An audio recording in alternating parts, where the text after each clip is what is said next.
ঘোষের বোঝা উচিত যেটা ডায়মন্ড হারবার বা হরিশ মুখার্জি স্ট্রিট নয়, যে গায়ের জোরে প্রপার্টি দখল করে নেবো। এটা কলকাতা হাইকোর্ট। আমার চেম্বার যদি আক্রমণ হয়, আমার চেম্বারে মেয়েরা কাজ করে 9টা 10টা অব্দি, প্রোটেকশনটা তাদেরও দরকার। কুণাল ঘোষ প্রকাশ্যে এসে প্রেস কনফারেন্স করে এটা প্রমাণ করে দিয়েছেন যে তিনি এই টোটাল ঘটনার পেছনে মাস্টার মাইন্ড।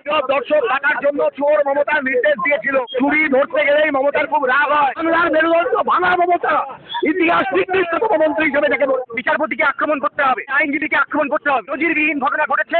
বিচারপতি ছবির উপরে থুতু ফেলেছে, বিচারপতি ছবি মারিয়েছে। সেই সরকার এই ঘটনাকে মদত দিচ্ছে।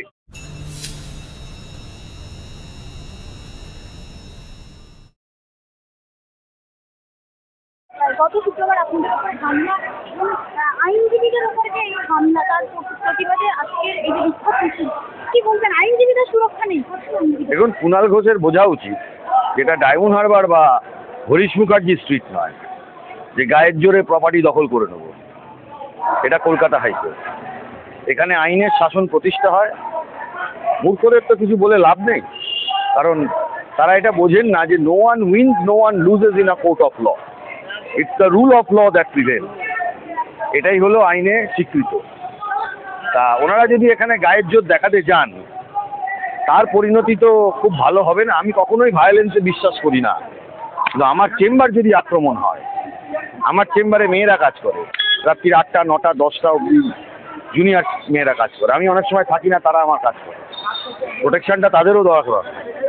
কুণাল ঘোষ প্রকাশ্যে এসে প্রেস কনফারেন্স করে এটা প্রমাণ করে দিয়েছেন যে তিনি এই টোটাল ঘটনার পেছনে মাস্টার মাইন্ড।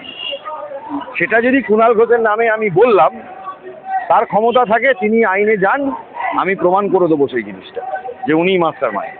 কিন্তু আবারও বলে রাখছি যে এই চত্বরে দাঁড়িয়ে বা কলকাতা চত্বরে দাঁড়িয়ে পশ্চিমবাংলার কোনো আইনজীবীকে, irrespective of party, irrespective of politics, যদি কোনো রকম আক্রমণ হয়, সেটাকে কীভাবে মোকাবেলা করতে হয় আমরা আইনজীবী সমাজ জানি, আমরা সংঘবদ্ধ আছি।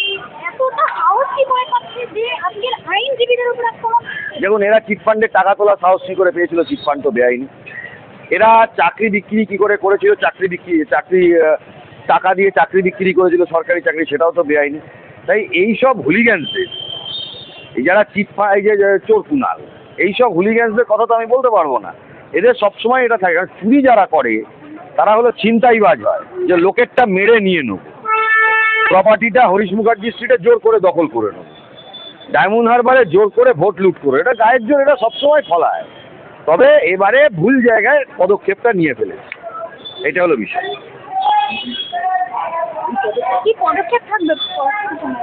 পদক্ষেপ দেখুন, আমি তো আইনজীবী প্র্যাকটিস করি। যা পদক্ষেপ নেওয়ার বার অ্যাসোসিয়েশন আছে, যা পদক্ষেপ আছে, যা আইনজীবী যারা তারা তাদের, সেখানে আমার কিছু বলার নেই।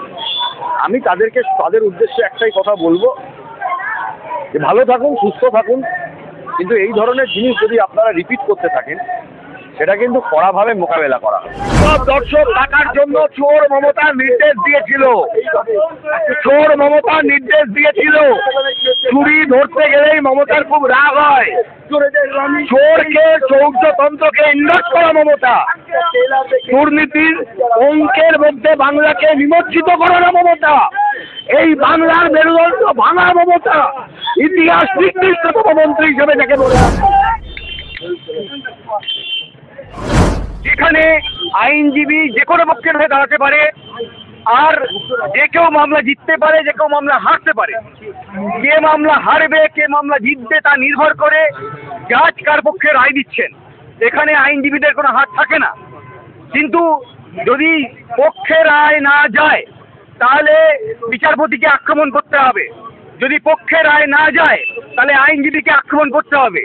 এমন ঘটনা আমাদের কলকাতা হাইকোর্টের ইতিহাসে কখনো আমরা দেখিনি। এই নজিরবিহীন ঘটনা ঘটেছে।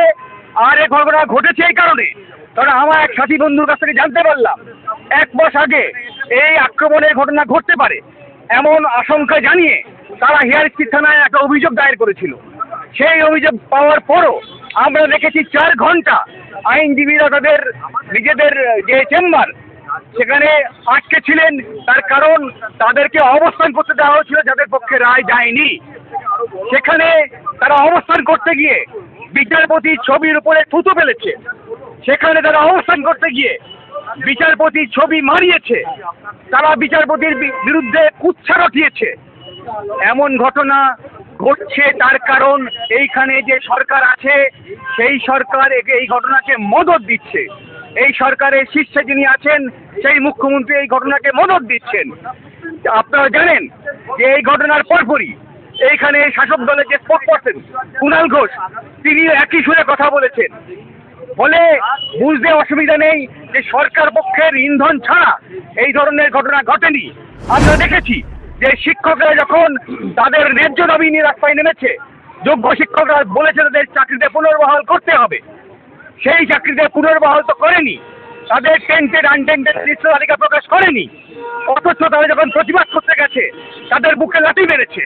আর যখন আইনজীবীরা এই মামলা অংশগ্রহণ করেছে তাদের যখন চেম্বার তারা ঘেরাও করেছে তখন পুলিশকে আমরা দেখেছি নীরব দর্শকের ভূমিকায়। 4 ঘন্টায় আজকে আমরা আদালত থেকে জানতে পারলাম যে চিফ জাস্টিস এই ঘটনায় ইন্টারভেন করার অবমাননার সামিল। ফলে এই ঘটনার প্রেক্ষিতে যারা অভিযুক্ত তাদের বিরুদ্ধে আদালত অবমাননার রুল জারি করতে হবে, তাদেরকে তলব করতে হবে, তাদেরকে তদন্ত করে খুঁজে বার করতে হবে আরও কারা কারা ইন্ধন পেছনে কারা ইন্ধন জুগিয়েছে। এই মামলা আদালত গ্রহণ করেছে। আমরা আগামী দিনে কী রায় দেয় নিশ্চয়ই দেখব, কিন্তু একই সাথে আমরা রাস্তায় থাকবো।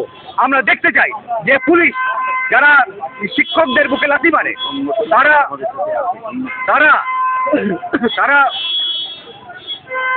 কেন, কার কারণে, কার ইন্ধনে এইখানে অবস্থানরত লোকগুলোকে ব্যবস্থা করে দিয়েছে ট্রিপল আনা বারবার হচ্ছে। ফলে এই পুলিশি ইন্ধন ছাড়া এই ঘটনা ঘটতো না। আমাদের সঙ্গে সমস্ত রাজনৈতিক দলের, শাসক দল বাদ দিয়ে, বিজেপি বাদ দিয়ে বাদ বাকি যত রাজনৈতিক দলের আছে তারা যারা আমানত